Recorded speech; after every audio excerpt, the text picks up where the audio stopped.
Hey guys, back in January, I reviewed Batman 66, The Lost Episode, which was voted upon pretty unanimously by my executive producers at patreon.com.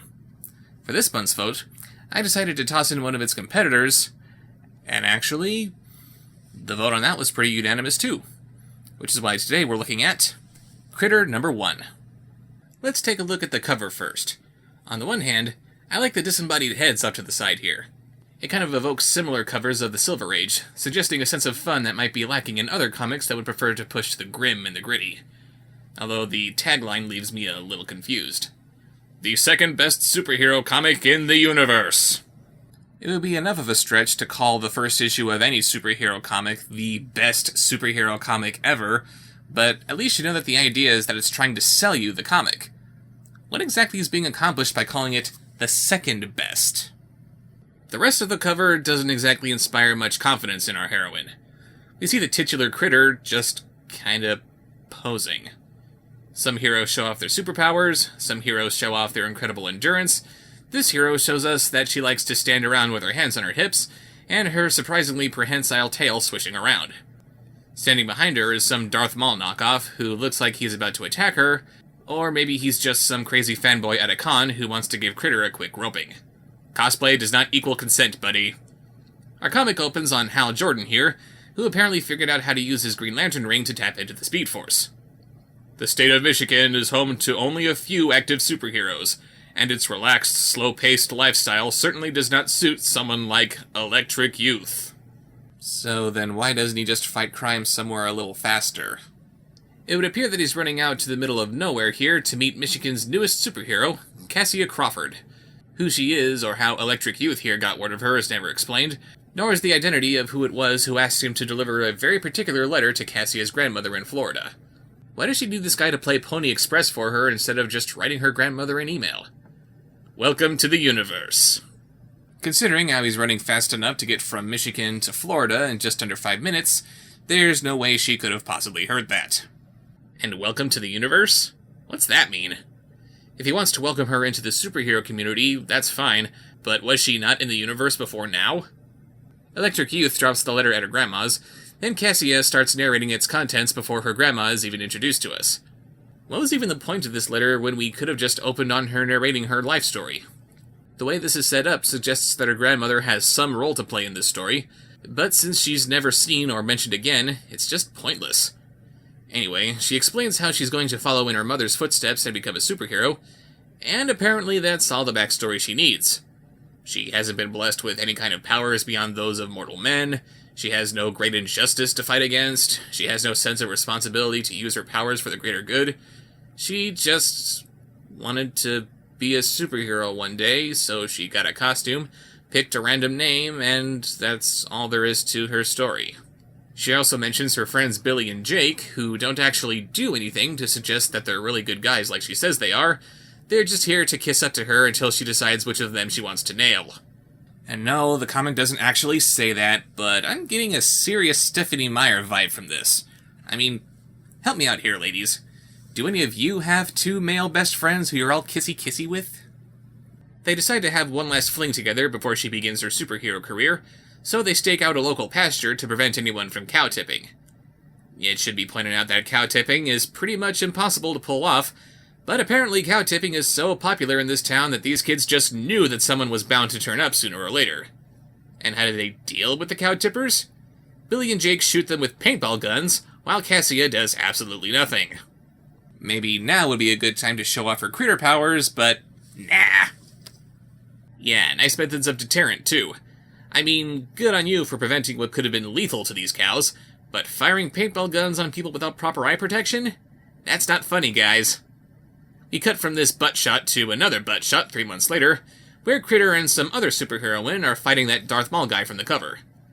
Since it was established that Critter is fighting crime because her mom was doing it, you'd think that she would be the one to show her the ropes, kind of like how Batman and Catwoman were training their daughter Robin on Earth 2.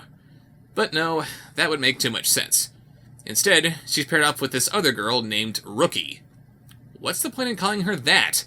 I thought that Critter was supposed to be the Rookie. That's like taking Star Wars and having the Millennium Falcon being piloted by a smuggler named Noob Greenhorn. After literally trading barbs with this guy they call Yellow Jacket, Critter ends the fight with her prehensile tail, which is surprisingly a lot stronger than it looks. Aside from a rudimentary knowledge of gymnastics, apparently Critter's primary superpower is in her ass. She passes out and comes to in a hospital, surrounded by Rookie and some other people whose names the comic doesn't bother to mention. Take cover, everyone. The character development is off the charts. Before we get a chance to learn who these people are and what significance they are to Critter, Robo Deadpool here freezes time to tell her that he's from the future, and that she's going to go on to do great things in her time as a superhero, even sacrifice herself to save the world. And the only way he could explain this to her is in a 2-page spread that you have to turn on its side.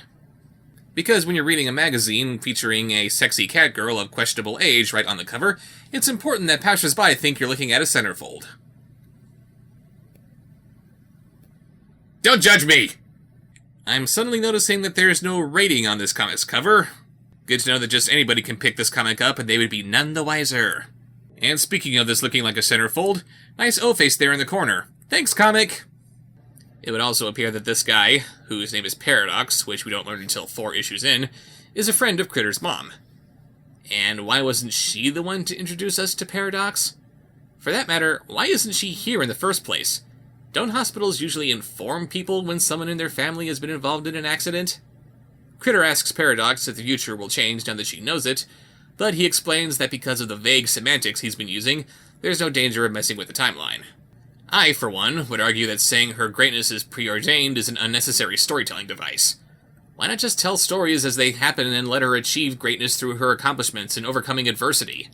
It's like Paradox is telling us that we should like Critter because she's going to be awesome, since the writer couldn't be bothered to make her do anything awesome. This new character is going to be really great, just take my word for it! By the way, sacrificing yourself to save the world is pretty much the best thing that any superhero can do. And since it's been established that Critter will eventually do that in her lifetime, I gotta wonder, why is she still only the second best superhero? I guess the first best superhero would sacrifice himself to save the world while finding a cure for cancer as well? After his little spiel about how what he's doing here won't affect the future, Paradox gives Critter a little pocket of space-time that will allow her to store whatever personal item she has whenever she changes into her superhero outfit. The idea is that this will help her keep her secret identity secret, since anyone can find her wallet in the pile of discarded clothes that she leaves behind. Again, why isn't her mother teaching her the ins and outs of being a superhero? Why does she have to get help from some schmuck from the future, who in all probability is only improving the chances that she will end up messing with the space-time continuum now that she has TARDIS technology in her pants?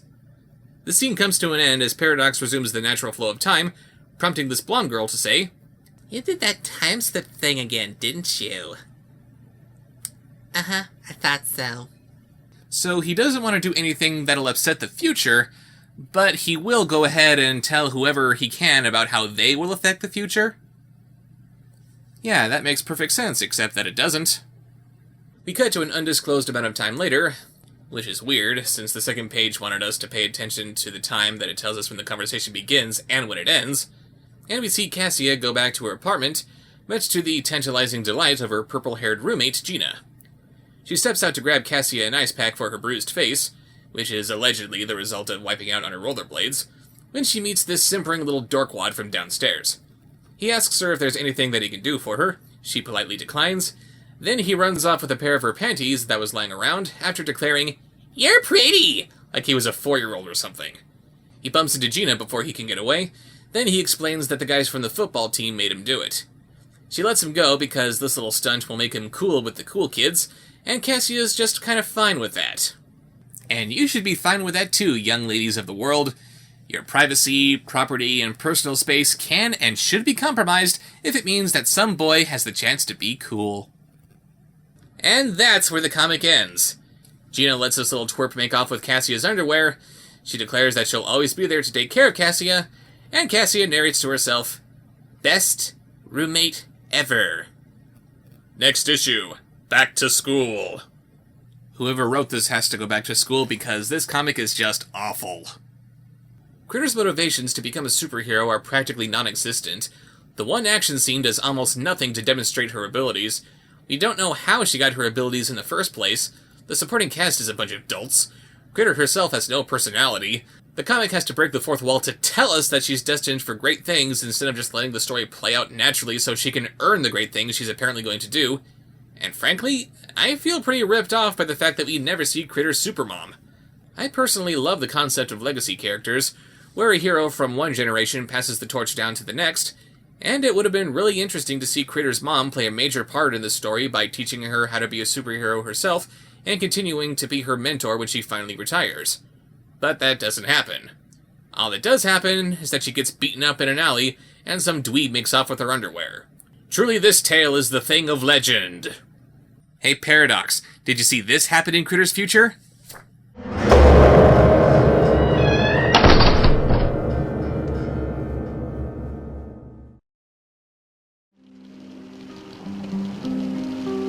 I love her lips, the touch of her hand.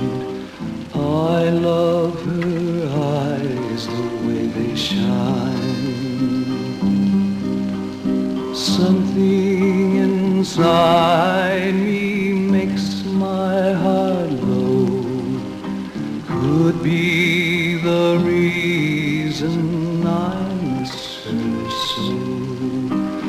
Oh, lonesome man. Oh, lonesome man. I told her I loved and needed her so. She smiled and said this love would grow. Lied, she lied, deceived me so. Now my heart seems so low. Oh, lonesome man. Oh, lonesome.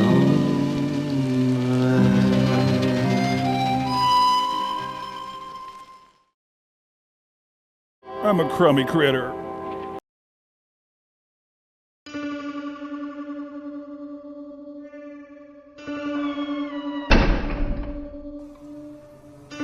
Subscribe, like, follow, comment, share, watch